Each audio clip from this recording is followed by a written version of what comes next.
Hola de nuevo, yo soy Caleb y en esta ocasión, como les adelanté en TikTok para quien lo haya visto, estamos hablando de este poema que es el más reciente que yo conozco. Vino hace poco en el examen de la Escuela Naval, que es nuevo para la fecha en la que estoy grabando esto, y se llama Cantos de Abandono. Considero que es un poema bastante complejito y personalmente me recuerda un poco al poema El despertar de Alejandra Pizarnik, que muchos lo conocerán, y también me recuerda un poco al poema de ¿Qué será de mi amor? De Rodolfo Usigli, que también algunos recordarán, que en general, sobre todo el de Usigli, desde mi punto de vista muy personal, es un poema que puede resultar complejo, aunque creo personalmente también que de estos 3 poemas, este y los 2 mencionados, sin duda, este creo que es un poco el más complicado de algún modo, o al que más le cuesta rastrear, a uno el tema.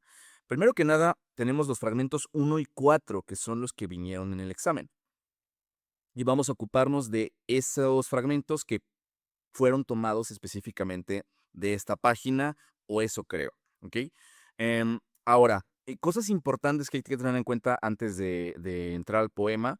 Como podemos ver, pues dice poema del abandono, por lo que una palabra clave es el abandono, bueno, cantos del abandono, perdón, que para efectos de esto es como la canción Sin Gansos o el poema de los dones o el breve romance de ausencia que he mencionado antes, que la palabra poema de los dones o canción se refiere a una composición lírica, en este caso como si se llamara poema sin gansos, o en el caso del breve romance de ausencia, que podría llamarse breve poema de ausencia, porque la palabra romance en ese poema en específico pues se refiere a eso, a un tipo de poema, no al romance en el sentido en que la mayoría lo pensaríamos. En este caso, cantos del abandono o de abandono, que también podría llamarse poemas de abandono, ¿no? Que es un poema en distintos segmentos o tiempos. Y bueno, el abandono es la palabra clave. En estos poemas, o en estos fragmentos del poema, mejor dicho, se puede identificar a una voz poética que, como dice aquí, sufre del abandono. Más específicamente, sufre de la ausencia de su ser amado, que quizá podríamos interpretar que murió. Creo que no acaba de quedar claro, por lo menos en estos fragmentos. Podríamos ver la versión completa para averiguar si se puede, pues eso, averiguar, ¿no? Ahora, vamos viendo algunas cosas clave. La primera parte se centra sobre todo en la voz de la voz poética, valga la redundancia, que podemos identificar como, bueno, con su yo, con su personalidad, con su espíritu, con su identidad en general. Habla de sí mismo, habla de su voz, pero su voz es él, o es su alma, o es su vida, ¿sí? Ahorita vamos a ir viendo por qué. Mientras que en la parte 4 se centra más en la susodicha ausencia del ser amado y en lo mucho que la extraña. Hay pequeños momentos donde puede parecer contradictorio algo que dice, pero bueno, vamos para allá. Vamos viendo estrofa por estrofa qué es lo que hay, un poco como hicimos en el video anterior de Destripando Poemas que subí, que es el video de Senda Inversa, que hasta ahora había sido el poema más actual. Vamos viendo. Dice esto: si pudiera mi voz caer sin prisa, ni violencia fingida, ni temor, sobre las nubes llenas de la ira que provoca el silencio, si pudiera, levantaría la voz del abandono hacia selvas y mares, hacia luces, encima de gemidos y caricias, hasta la oscura rabia presentida cerca del sol sereno. Primero, si pudiera mi voz caer, bla, bla, bla. Cuando tenemos este tipo, digamos, de encadenamientos de frases o de imágenes completas, perdón, complejas de asimilar, suele pasar que te pierdes, como que ya no entendiste nada, pero vamos quitándole los adornos y vamos fijándonos en lo esencial, ya sabes. Si pudiera mi voz caer sin prisa, ni violencia, ni temor sobre las nubes. Es decir, desea que su voz pudiera caer sin prisa, sin violencia, sin temor encima de las nubes, que son nubes llenas de ira, pero finalmente de algún modo no dejan de ser nubes. Es decir, anhela cierta especie de calma, de suavidad, de trato amable, o por lo menos yo así lo interpreto. Si pudiera, levantaría la voz del abandono. Aquí hay una cosa que creo que puede causar una confusión. Cuando decimos la voz del abandono, creo que muchos pueden entender que se refiere a que el abandono tiene una voz. Pero yo creo que más bien se refiere a levantar su propia voz que está tirada en el abandono, ¿me explico? Como si dijéramos levantar la voz del suelo. Ah, pues así, levantar la voz del abandono y llevarla o encaminarla hacia selvas y mares, que es una imagen quizá de libertad, ¿no?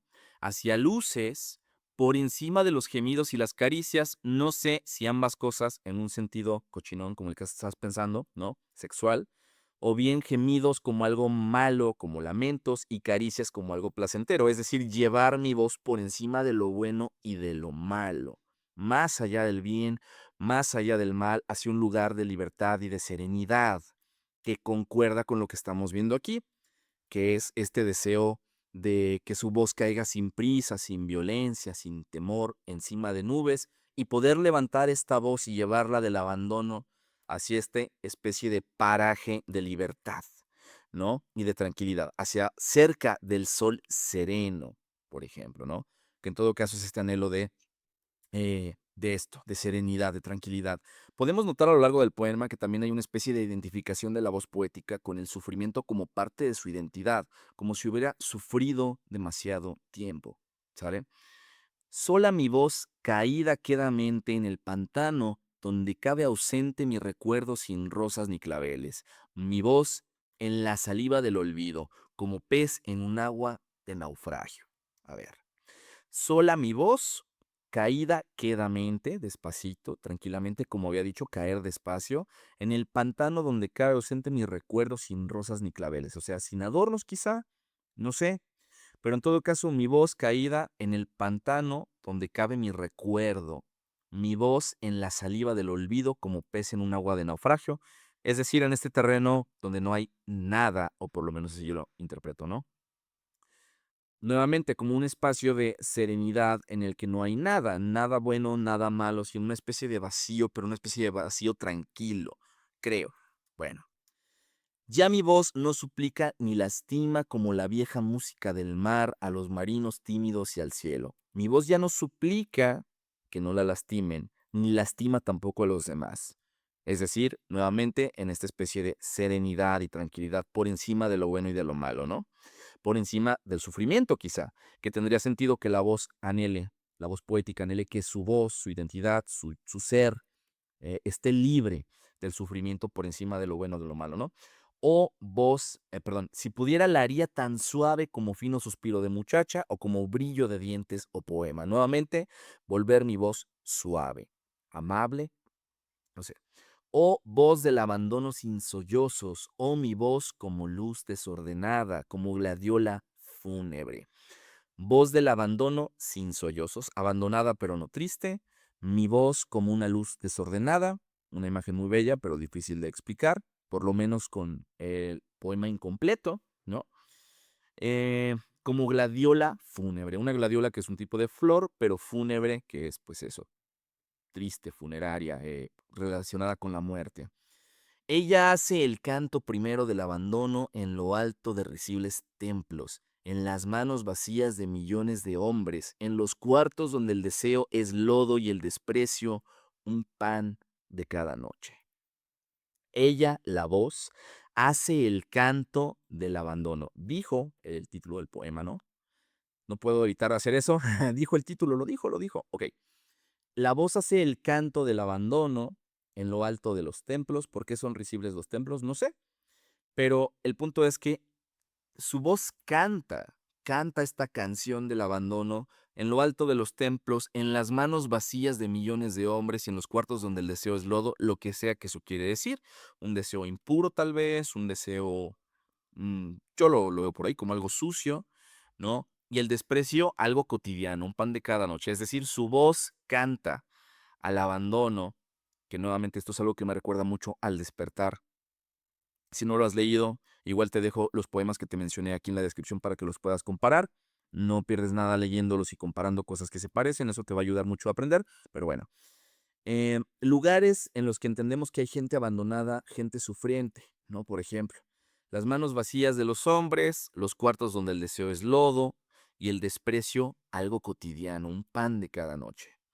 Ella, mi voz, es mi propio secreto, lo invisible de mí mismo. Es decir, es una parte de mí que no se puede ver.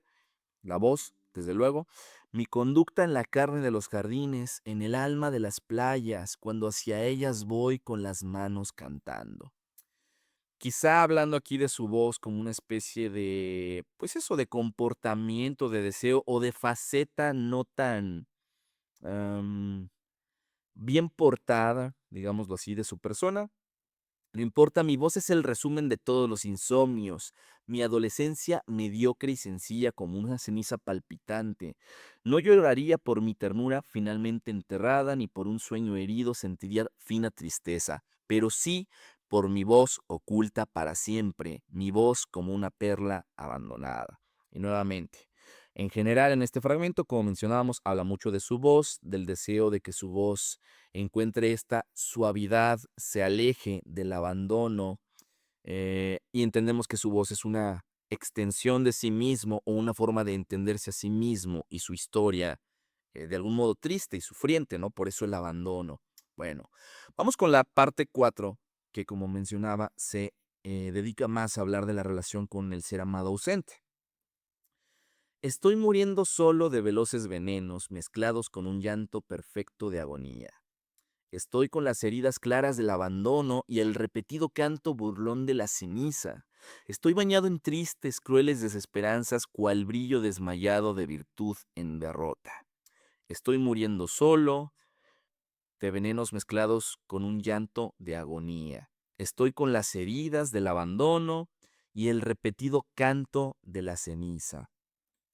Estoy bañado en tristes, crueles desesperanzas, cual brillo desmayado de virtud en derrota. Bueno, quítale lo aburrido y ponle lo divertido, ya sabes, quítale lo que sobra. Estoy muriendo con un llanto perfecto de agonía.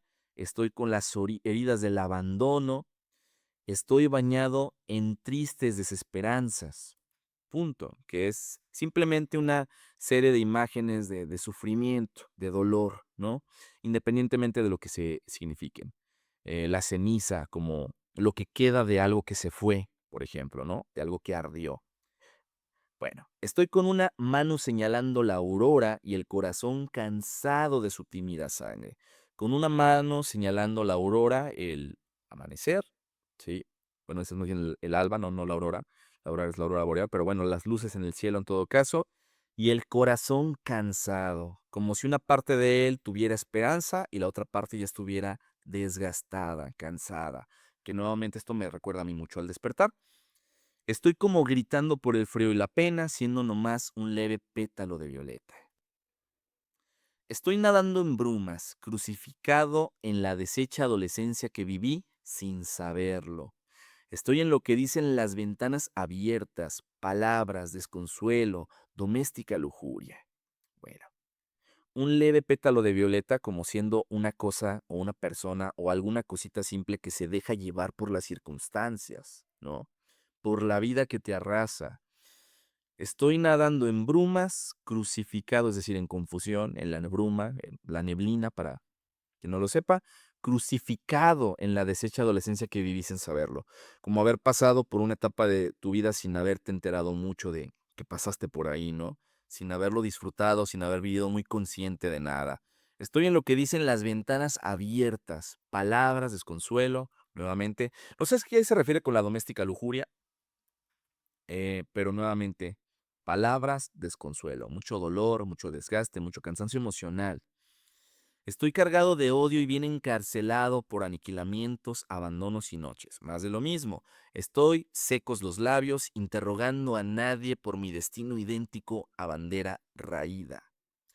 Estoy sólidamente pegado a la tristeza y en trance melancólico de no poder llorar por tu ausencia de estrella, maravillosa mía. Y aquí resalta ya la ausencia del ser amado. Tu ausencia de estrella, maravillosa mía, que me parece un verso precioso. Por tu voz infinita, como sudor que brota cuando somos campana en desorden y besos, por tu fina traición a las lluviosas tardes en que comíamos uvas y redondos granizos. Extraña, está pegado a la tristeza y en un trance melancólico, no puede llorar. Antes nos había dicho ya la voz poética que se estaba como ahogando en un llanto de agonía, ¿se acuerdan? Como si no pudiera llorar y tuviera el llanto atorado. Porque esta es una cosa muy importante del poema, que la voz poética no puede llorar. No puede llorarlo, ¿va? Estoy muriendo solo de veloces venenos, que ya lo había dicho antes, mezclados con un llanto perfecto de agonía, nuevamente el llanto de agonía. Estoy chorreando lenta, penosísima angustia, como ahogado que mide el espesor del mar. Ahogado, anegado de pues agua salada, que es el llanto que no puede, digamos, dejar salir, ¿no? Estoy en el confuso día sin equilibrio y caen las mariposas como perfume seco. ¿Por qué como perfume seco? No sé, pero entendemos algo que me recuerda mucho nuevamente al despertar, que es que no tienes que ser un genio para entender que la muerte de las mariposas no es una imagen feliz o positiva. Eh, Estoy con ese húmedo destello de la muerte con fuerza, que es latido de párpados calientes. Ese húmedo destello de la muerte con fuerza, que es latido de párpados calientes, no, no tengo mucha idea de qué dijo ahí, pero nuevo. Estoy en el confuso día, nuevamente, como hace rato que hablaba de la bruma, de la confusión, de no tener mucha conciencia de lo que vive o por qué lo vive, ¿no?